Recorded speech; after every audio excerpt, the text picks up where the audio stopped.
Баршаңызға сәлем достар, келе жатқан шыққан жылына байланысты осындай тіске басарлардың рецептісін ұсынамын. Міндетті түрде видеоны соңына дейін қараңыздар. Өте қарапайым ингредиенттерден жасалады және оп-оңай дайындалады. Міндетті түрде жасап көріңіздер. Бізге қажет заттар: суда қайнатылған картопты теркадан өткіземіз, краб таяқшаларында үкіштен өткіземіз, ұсақ үкіштен өткіздік, және де піскен жұмыртқаны үкіштен өткіздік. Енді осылардың барлығын біздің тәрелкеге ыдысымызға саламыз. Содан соң дәміне қарай тұз себеміз. Ал енді 2 ас қасық майонез саламыз, жақсылап араластырамыз. Бізде осындай қоюлау, қолға жабысатын, шариктер жасауға болатын осындай масса шығуы керек, сұйық болмау керек. Енді осылардан біз тышқанның формасын жасаймыз. Ең алдымен сопақшалап аламыз, кейін тышқанның басын үшкір қылдырып, қолымызбен осылай келтіреміз. Видеодағыдай істесеңіздер ешқандай да қиындығы жоқ. Қолыңызды кішкене сулап алсаңыздар, жақсы жасалады, қолға жабыспайды. Өте оңай жасалады. Менде шамамен 16 форма шықты. Енді әр қайсын әртүрлі түстерге, көкөністерге жаңағы араластырамыз. Әртүрлі реңк түс беру үшін. Ең бірінші мен сәбізге араластырам, одан соң қызылшаға, кунжут жаңағы дәнектеріне және де аскөкке араластырамын. Барлығын дегенде біз сәбіз бен қызылшаны суға қайнатып, теркіден, яғни үкіштен өткізіп алдық. Енді жақсылап аунатамыз.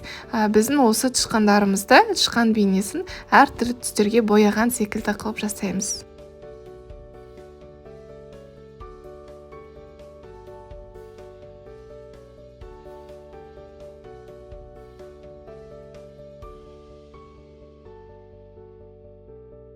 Мінекей бізде осындай болып шығады. Содан соң аскөкке араластырамыз, одан соң қызылшаға араластырамыз. Сонда бізде 4 түрлі тышқанның жаңағы түстері әртүрлі болып шығады. Барлығы дайын болған соң, енді тышқанның көзін, мұрнын келтіреміз.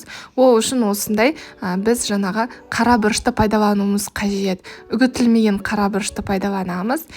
Ең алдымен біз осылай ағаш таяқшамен көзбен мұрын келтіріп аламыз. Кішкене тесіп, сол кезде жаңағы бұрыштарды салған кезде дұрыс салынады, әдемі болып көрінеді.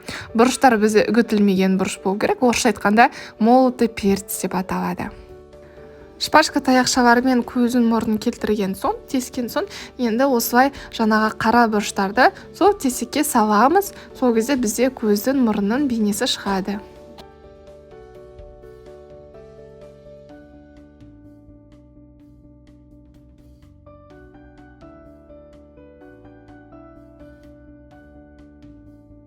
Ал енді тышқанның құйрығын келтіруіміз қажет. Ол үшін аскөктің тамырын пайдалануға болады. Мен укроптың тамырын пайдаландым.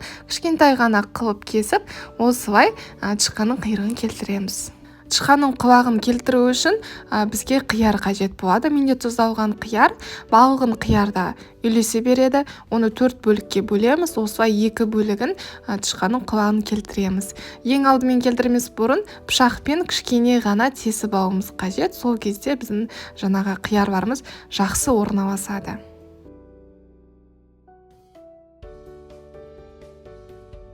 Біздің жаңа жылдық тіске басарымыз дайын. Тышқан жылы барлығыңызға құт береке алып келсін. Өте керемет болып шықты. Дастарханның сәнін келтіреді деп ойлаймын. Және өте ерекше әдемі көрінеді. Астарыңыз дәмді болсын. Барлығыңызды келе жатқан жаңа жыл мерекесімен құттықтаймын. Егер видеоны соңына дейін қараған болсаңыздар, міндетті түрде лайк қойып, комментарий жазып қойыңыздар. Сіздермен болған Гүлжанат.